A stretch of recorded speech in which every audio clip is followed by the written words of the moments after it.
I'm going to show you 4 historical news clips that have been virtually scrubbed from the internet. You're not going to find them on Facebook, Instagram, or YouTube because of who owns and controls those platforms. Those same people do have AI that is working diligently to prevent the algorithms on X and TikTok from spreading these videos virally. So get this information while you still can. Check this out. It began when this woman was watching the Twin Towers burning from her apartment in New Jersey. She noticed 3 men on top of a van, posing for pictures with the towers burning in the background. And I could see that they were like happy. You know, they didn't look shocked to me. You know, they didn't look shocked. I thought it was very strange. The witness called police, who stopped the van hours later and arrested 5 men. All 5, it turns out, were Israeli. They were turned over to the FBI. Sources tell ABC News during a check of national security databases, some of the men were listed as having had connections with Israeli intelligence. At the FBI, that set off alarm bells.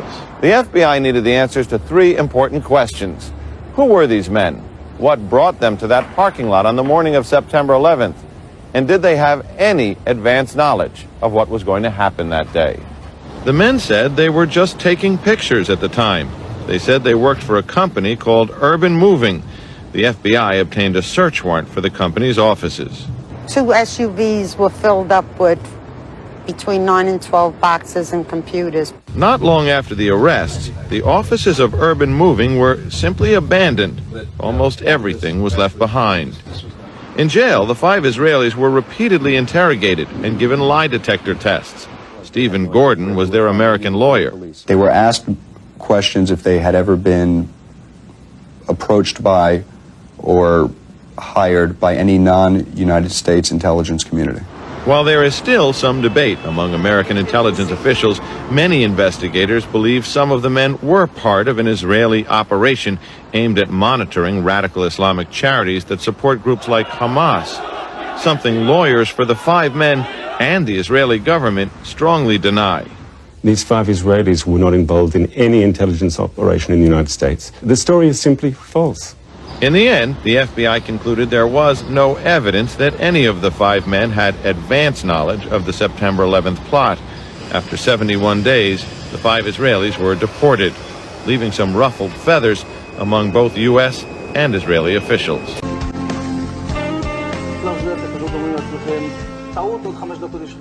And at that point, we were taken for another round of questioning, this time related to our allegedly being members of Mossad. The fact of the matter is, we are coming from a country that experiences terror daily. Our purpose was to document the event. Now Fox News has learned some U.S. investigators believe that there are Israelis again very much engaged in spying in and on the U.S., who may have known things they didn't tell us before September 11th. Fox News correspondent Carl Cameron has details in the first of a 4-part series. Since September 11th, more than 60 Israelis have been arrested or detained, either under the new Patriot anti-terrorism law or for immigration violations.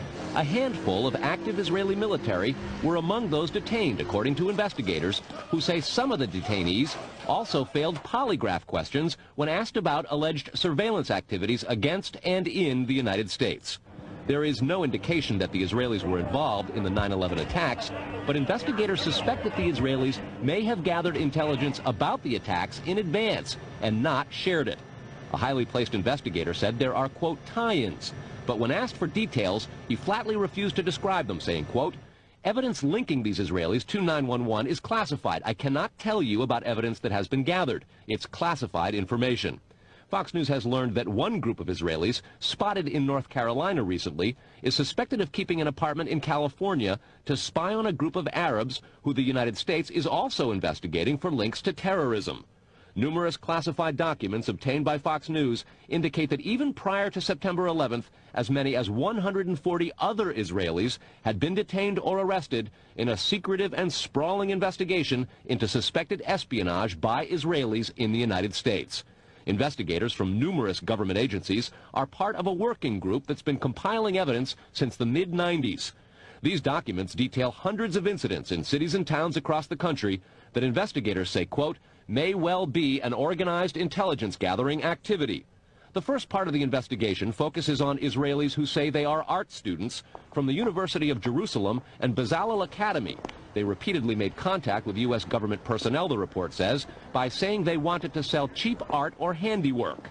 Documents say they, quote, targeted and penetrated military bases, the DEA, FBI, and dozens of other government facilities, and even secret offices and unlisted private homes of law enforcement and intelligence personnel.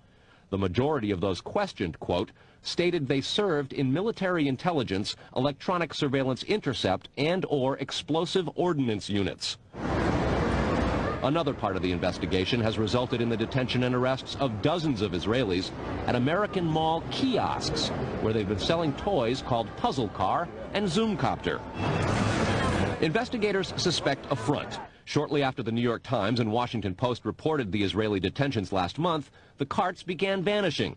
Zoomcopter's webpage says, "We are aware of the situation caused by thousands of mall carts being closed at the last minute. This in no way reflects the quality of the toy or its saleability. The problem lies in the operator's business policies." Why would Israelis spy in and on the U.S.? A General Accounting Office investigation referred to Israel as Country A and said, quote, according to a U.S. intelligence agency, the government of Country A conducts the most aggressive espionage operation against the U.S. of any U.S. ally. A defense intelligence report said Israel has a voracious appetite for information and, quote, the Israelis are motivated by strong survival instincts which dictate every facet of their political and economic policies. It aggressively collects military and industrial technology, and the U.S. is a high priority target.